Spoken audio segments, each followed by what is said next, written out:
On Tuesday, the Fresno County Board of Supervisors greenlighting a new plan to scrap the old voting system. For the first time in 2 decades, a new election system will be implemented. It's called the California Voters' Choice Act. Starting with the 2020 election, all registered voters will automatically get their ballot by mail.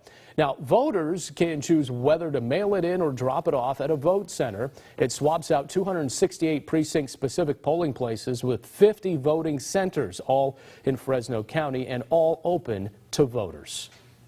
So who better to explain this new election system than the person who helped spearhead it all, the Fresno County Clerk and Registrar of Voters, Brandi Orth. Brandi, welcome to Sunday Morning Matters. How are you? Thank you. Good morning. Well, I'll tell you what, the big hurdle is somewhat over because, yes, the Board of Supervisors agreed. We need to update this voting system. But let's backtrack because we know these things don't happen overnight. How hard was it to convince people, hey, the system of 20 years old is old and we need to move on? How hard was that? Well, you know, it wasn't as hard as you would think, only because the 20-year time period is kind of self-evident.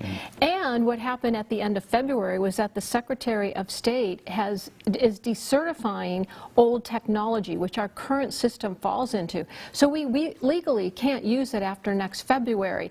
But we were ahead of the game. My department had already gone out for a request for proposal. We went through that competitive process and we awarded a contract to Dominion Voting Systems, and so we're on board to get new equipment.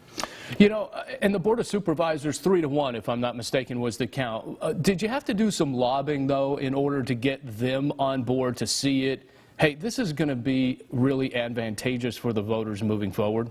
Right. It was a very hard decision for them, and there are pros and cons to staying with our current precinct model or going to the Voters' Choice Act.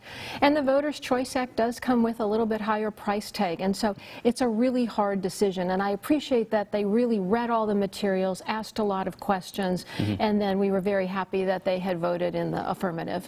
You talked about the cost. Let's get into that a little bit because it's over $1.5 million, if I'm not mistaken. That's one part of it. That's one part of it, yeah. Right. So the voting system, the reason why, well, we needed a new voting system anyway, and we have federal and state money to pay for it. But the reason it was prudent to come forward to them and ask them about the Voters' Choice Act is because if you stay in the current precinct model, the capital expenditure of equipment is about $3.3 million. But if you move to the Voters' Choice Act, where they go to like regional vote centers, that equipment cost is $1.7 million. So you're actually saving $1.6 million if you convert over to the Voters' Choice Act. That's one component of it. The other component of it is, and it was my recommendation to go to the Voters' Choice Act, is I believe that as an election official, it's my job to make voting as accessible for everyone as possible. And I believe the Voters' Choice Act does that. And so it makes it really flexible for folks to participate. We all know that in Fresno, a lot of people, hey, I've been voting the same way for 20 years. Yeah. How do you tell people we're getting rid of the precincts and we're going to go to these 50 voting centers and you're going to get a mail-in ballot now and everything's done by mail, or you can walk into these 50 voting centers. We don't know where those voting centers are going to be placed just yet.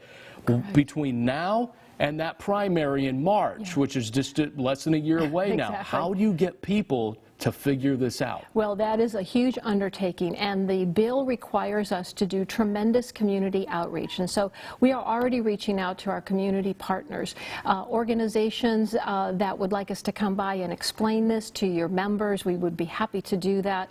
And it's really important to get the word out. And so there'll be a large marketing effort to help people do that. But you're right, everyone will receive a ballot in the mail.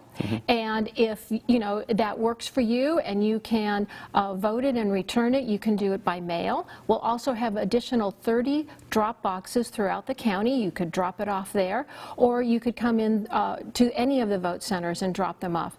The vote centers, though, the interesting part is that they're open for multiple days. Right now, the model is you only go on that Tuesday and you go to the place that we assign you. Now the model is you can go anywhere in the county to any vote center. You're running errands, you're visiting relatives, and 10 of them will be open for 10 days prior to the election day.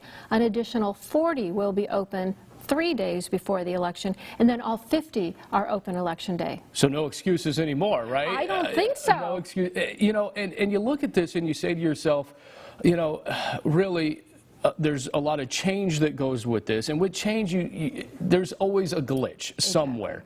Where do you see maybe that glitch could be? Really, I think it's with human nature.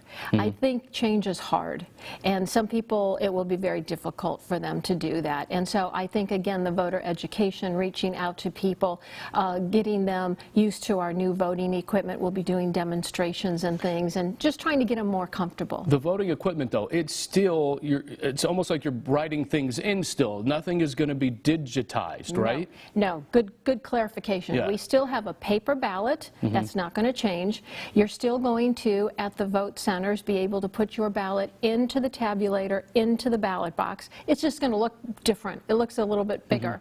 And so those things for the voter won't change at all. A lot of it is on the administration side, the efficiencies that the new technology has for us. I got about 20 seconds left here, Brandi, and my thought is, will this new system count votes quicker? Will we see results quicker, and will they be accurate results because of what we saw with Valadeo and Cox? Well, they're always accurate results. I can't say when we get additional ballots turned in how those people are voting, which is what happened in those races. But yes, they'll be accurate, and we will not have provisional ballots anymore, because when you go to any voting location, we're going to give you your specific ballot. And so we think we're going to shave some time off on the audit process on the backside of the election.